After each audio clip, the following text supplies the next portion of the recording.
When you look around, you see both living and non-living things. You must have wondered and asked yourself, what is it that makes an organism living? Or what is it that an inanimate thing does not have, which a living thing has? ऐसा क्या है जो उसके पास नहीं होता? Inanimate मतलब कि non-animated. That is, we are living beings. We can animate. चल पे सकते हैं, घूम सकते हैं. We can move. Then the things which are non-animated is inanimate and non-living things. The answer to this is the presence of the basic unit of life, the cell in all living organisms. All organisms are composed of cells. Some are composed of single cell and are called unicellular organisms, while others like us are composed of many cells and are called as multicellular organisms.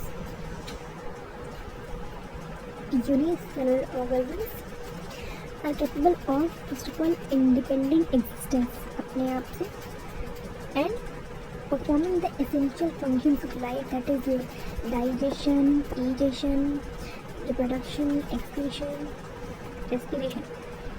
Very important line now, anything less than a complete structure of cell does not ensure independent living, and this is the reason why cell is called fundamental structure and functional unit of living organisms.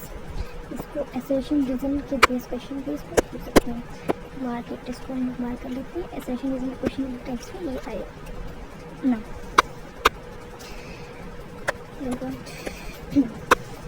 Anthony von Leeuwenhoek was saw and described a live cell, living cell. पहली बार किसने describe की थी? Antony von Leeuwenhoek ने. And Robert Brown later discovered the nucleus. अच्छा, cell किसने discover की थी? Dead cell जो थी वो एक पॉक से डिस्कवर की थी. चलो पॉक, इसमें किसने किया था? ये आप लोग कमेंट सेक्शन में बताइए.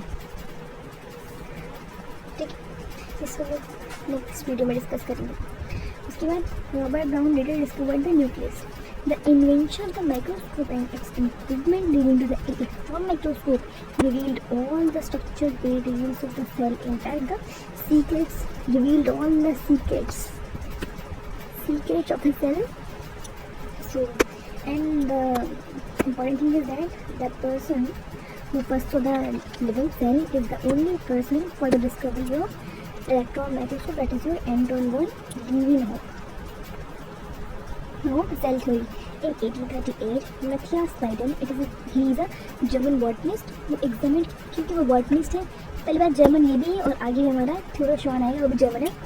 दोनों जर्मन हैं, दोनों ये botanist है. तो इन्होंने क्या करेंगे? अगर ये botanist क्या करेंगे? लार्ज नंबर ऑफ प्लांट्स को स्टडी करेंगे. Observe that all plants are compose of different kinds of cells which form the tissues of the plants. अलग अलग सेल के बने हैं जो कि बनाते क्या है? टिश्यू बनाते हैं प्लांट्स में. प्लांट्स की क्योंकि बॉटनिस्ट है जो स्टडी करेंगे प्लांट्स करेंगे. At about the same time क्यों बोला? क्योंकि इन्होंने 1838 में की थी. जो दूसरे हैं वो हमारे कौन है? थ्योडोर श्वान ने क्या किया?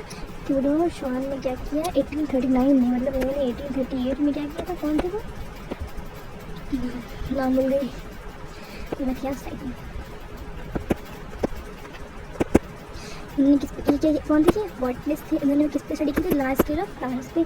अब जो नेक्स्ट हमारे 1839 में वो जर्मन जूलॉजिस्ट है, उन्होंने किस पे study? Different type of animals. क्योंकि जूलॉजिस्ट है तो ये किसको पढ़ेंगे? एनिमल्स को पढ़ेंगे.